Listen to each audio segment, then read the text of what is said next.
French ভাষায় আছে Maintenant je vais visiter pour tem viu je t'aime parole forte. Astali votre crave juste pour jour toutes les choses que je te donne है যার অর্থ এই যে ফ্যাসিবাদ কখনোই হঠাৎ করে ট্যাঙ্কের গর্জনে কিংবা বন্দুকের নলের মুখে জন্ম নেয় না। ফ্যাসিবাদের জন্ম হয় সংবাদের শিরোনামে, ক্যামেরার ফ্রেমে আর নিয়ন্ত্রিত শব্দ চয়নে। যেদিন সংবাদ মাধ্যম সত্য প্রচারের দায়িত্ব ছেড়ে ক্ষমতার প্রচারক হয়ে ওঠে, সেদিনই একটি সমাজ প্রথমবারের মতো ফ্যাসিবাদের দিকে পা বাড়ায়। মাননীয় সভাপতি, বিজ্ঞ বিচারক মণ্ডলী, প্রতিপক্ষ ও যারা শুনছেন, শুভ সন্ধ্যা। আজকের বিতর্কের বিষয় নির্ধারিত হয়েছে সংবাদ মাধ্যমে ফ্যাসিবাদী চিন্তার সামাজিক ভিত্তি নির্মাণে মুখ্য ভূমিকা পালন করেছে পক্ষে অবস্থান করছি। প্রথমে চলে আসি সংজ্ঞায়নে।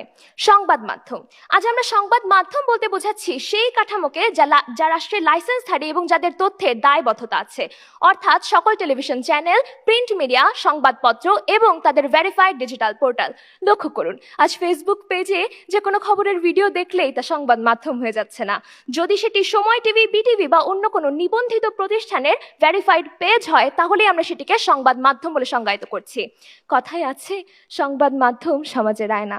তবে দুঃখ ভারাক্রান্ত মন নিয়ে বলতে হয় মাননীয় সভাপতি, সেই আয়না আজ ভাঙা এবং সেই ভাঙা আয়না দেখেই আমার সমাজের মানুষ পথভ্রষ্ট হচ্ছে। এবারে আসছি ফ্যাসিবাদী চিন্তা।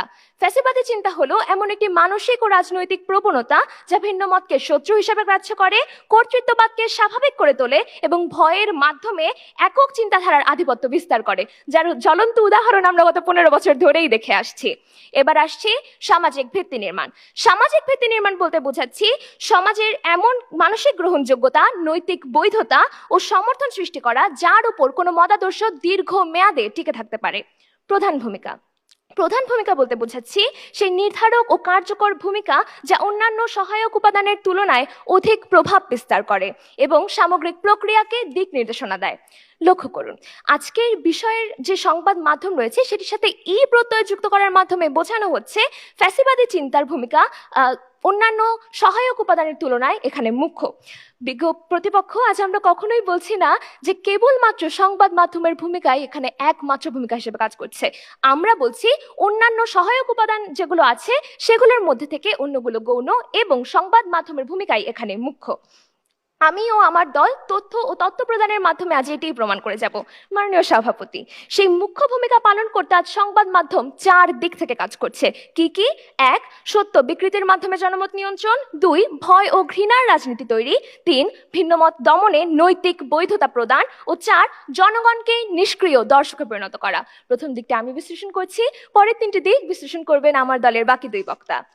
মাননীয় সভাপতি, সংবাদ মাধ্যম যখন সম্পূর্ণ মিথ্যা বলে না, অর্থাৎ অর্ধ সত্য বলে, যখন সত্যের একাংশ আমাদেরকে দেখায় ও অন্যাংশ সম্পূর্ণভাবে আড়াল করে যায়, তখনই শুরু হয় সবচেয়ে ভয়ঙ্কর নিয়ন্ত্রণ। তার জনমত বিকৃতির মাধ্যমে জনমত নিয়ন্ত্রণের সবচেয়ে বড় প্রমাণ হলো 2023 সালে ফক্স নিউজে $788 মিলিয়ন জরিমানা। তারা 2020-এর মার্কিন নির্বাচন নিয়ে জেনে বুঝে মিথ্যা তথ্য ও বিকৃত তথ্য প্রচার করেছিল, যা কেবল একটি নির্দিষ্ট দলের পক্ষে জনমন ধরে রাখতে তাদেরকে সাহায্য করেছে। পরিসংখ্যান বলছে তাদের সেই বিকৃত খবরের কারণে 70% রিপাবলিকান ভোটার বিশ্বাস করতে শুরু করেছিল যে তাদের জনমত চুরি হয়েছে, অর্থাৎ তাদের নির্বাচন চুরি হয়েছে। সংবাদ মাধ্যম যখন তথ্য বিকৃতিকে অস্ত্রের রূপ দেয়, তখন জনমত আর স্বাধীন থাকে না, সেটি পরিণত হয় ফ্যাসিবাদের দাসে। এবং এমন জ্বলন্ত উদাহরণ আমাদের বাংলাদেশের প্রেক্ষাপটেও কিন্তু বিরল নয়। আমরা আজ কেন 2024-এর জুলাই আন্দোলনের কথা বলছি না বিজ্ঞ বিচারক মণ্ডলী? লক্ষ্য করুন, যখন জাতিসংঘের ফ্যাক্ট ফাইন্ডিং রিপোর্টের মাধ্যমে আমরা তথ্য পাই জুলাই বিপ্লবে 650 জনের বেশি মানুষ, আমি আবারও বলছি 650 জনের বেশি মানুষ নিহত হয়েছিল, তখন আমাদের মিডিয়াগুলো কি করেছে জানেন?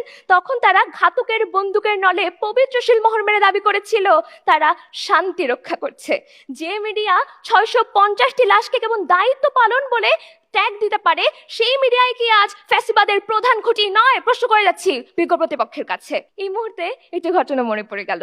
হীরক রাজার দেশে সিনেমায় রাজার মন্ত্র ছিল, জানার কোনো শেষ নাই, তাই জানার চেষ্টা বৃথা। আর সংবাদ মাধ্যমের গোপন মন্ত্রটা কি জানেন? সেটি হলো, মগজ ধোলাই সাঙ্গ করো, আমাদের খবরটিকেই তোমরা ধন্য করো। আমি এই বলে আমার বক্তব্য শেষ করতে চাই, যখন মিথ্যা সত্যের পোশাক পরে, যখন নিপীড়নকে শৃঙ্খলা বলা হয়, যখন প্রশ্নকারী অপরাধী হয়, যখন নীরব দর্শক আদর্শ নাগরিকে পরিণত হয়, তখন আমাদের বুঝে নিতে হবে ফ্যাসিবাদ আজ ক্ষমতায় না চিন্তায় প্রতিষ্ঠিত হয়েছে। ধন্যবাদ বিজ্ঞ বিচারক মণ্ডলী, ধন্যবাদ সকলকে।